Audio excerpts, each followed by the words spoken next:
Hello, hello. Yan ay cara beef.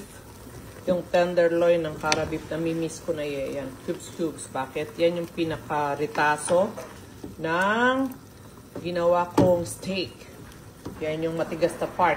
Mga malipid at matitigas na part ng tenderloin ng cara beef. So, nilagyan ko siya ng luya, bawang, sibuyas, paminta, at asin. So, yan na.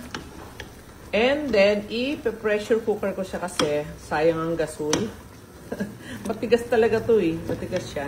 Pressure cooker ka muna. So, ayan naman yung tender na part ng cara beef.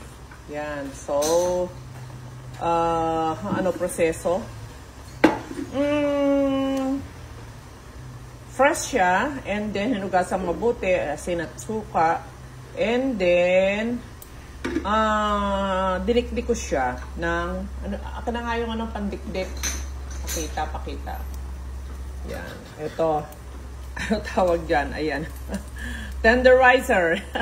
Yeah. So, sa sangkalan, yan ang ginawa ko. And then, nilagyan ko na siya ng, dalawang lemon. At konting suka. And then, bawang, sibuyas, asin, at saka paminta. Lalagyan ko pa yan ng garlic chili. So, tingnan natin mamaya. Naku, napakabango na, oh. So, ayan na yung steak. Steak. Yan na. Tikman natin. Sarap pa nga dito yung mga durug-durug, eh, no? Wow. Ang lambot.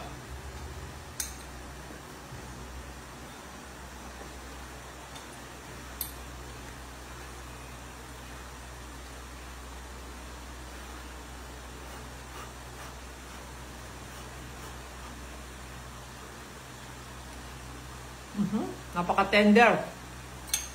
Ano na, dudurog na nga. Yan, masarap. So, yan na. Patayin natin. Napaka-lilamnam. Simple lang mga sangkap. So, ngayon, pang-stock na yan. Alam niyo, dalawang piraso to. Ito, yung isa pa. Ayan pa, tuturo ko yan maya-maya. Okay. Yan, dami na yan. Dalawang pirasong tenderloin ng beef, ng cara beef yan. Dalawang piraso na yan. Tingnan nyo, ubod ang dami ang nagawa. So, sabi ko kay Sidekick, try natin ulit. Balik tayo sa tenderloin steak. Ito, ang dami, oh. Yan mo, matagal namin kakainin yan. Kasi nga, dun sa steak na binibili namin, hindi kami nasasatisfied ngayon kasi talagang tigas. Hindi kami makahanap na ng malambot talaga. So, ayan. Perfect. Sobrang lambot. Ganyan. Ayan. So, dito naman tayo. So, yan yung mga part na yung matigas na part ng tenderloin. Tinatawag na sa bandang ulo, palikpik, yan. So, na-pressure cooker na yan.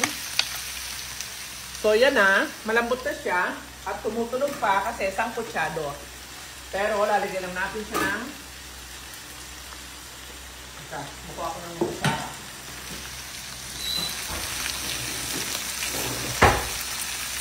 Here. Yan, lalagyan natin ng kamatis. So, ito ay ilang piraso? 6. 6 na malalaking kamatis. Yan.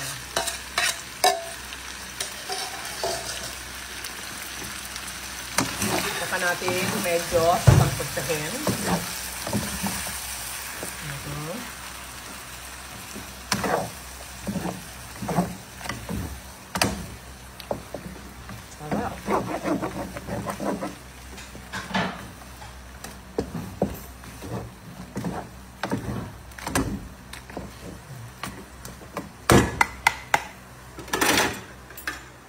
Gusto ko ng tikman eh.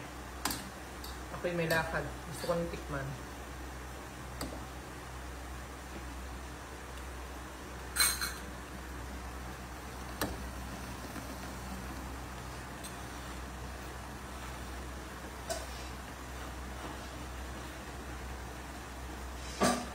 Lambot nga. Pero kulang sa asin. Matabang. Pero, ang linamnam na. Tsaka kulang pa siya sa penging garlic chili. Dagdagan ko. Kulang sa anghang, tsaka sa asin. Pero yung linamnam, andyan na.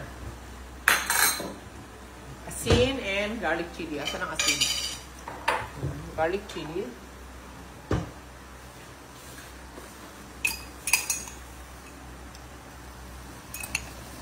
At dyan ay anghang.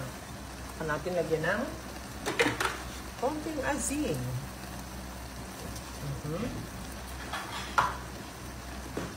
Yan na.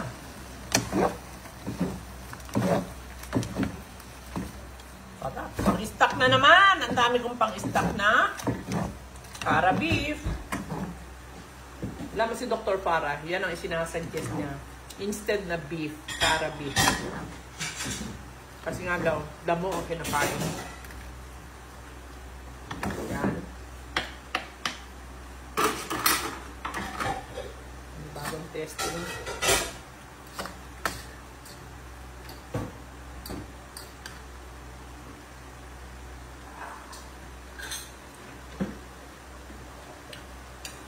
Uy, nalaglag.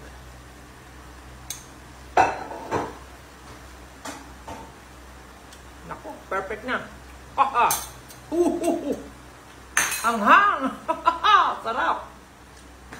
So, ayan na.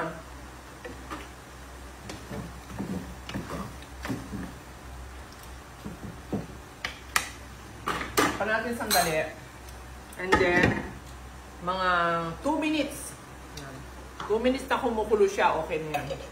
Yan na. O, nakadalawang minuto ako ngayon, di ba? Pero, next time, bibili ako, maumpisahan ko sa simula kung paano paglilinis, paano gagawin ko, paano ginagawa ko, sa ano, paano ko sinesegregate, yung matitigas, at saka yung tender, na part ng ano, pagka maluwag ako sa oras, gagawin ko yan. Dahil sobrang busy ako talaga ngayon. Kaya, yan na, oh. Partial kaya yung pagluluto ko niyan. Yes. Kahapon, ay 2 days ago na yan. 2 days ago na yun, ngayon ko palang napinali. Yun. So, sana masundan nyo sa mga paliwanag ko, mga kwento ko, no? Yung proseso. Okay, so 2 menu ang natapos natin. Thank you. God bless.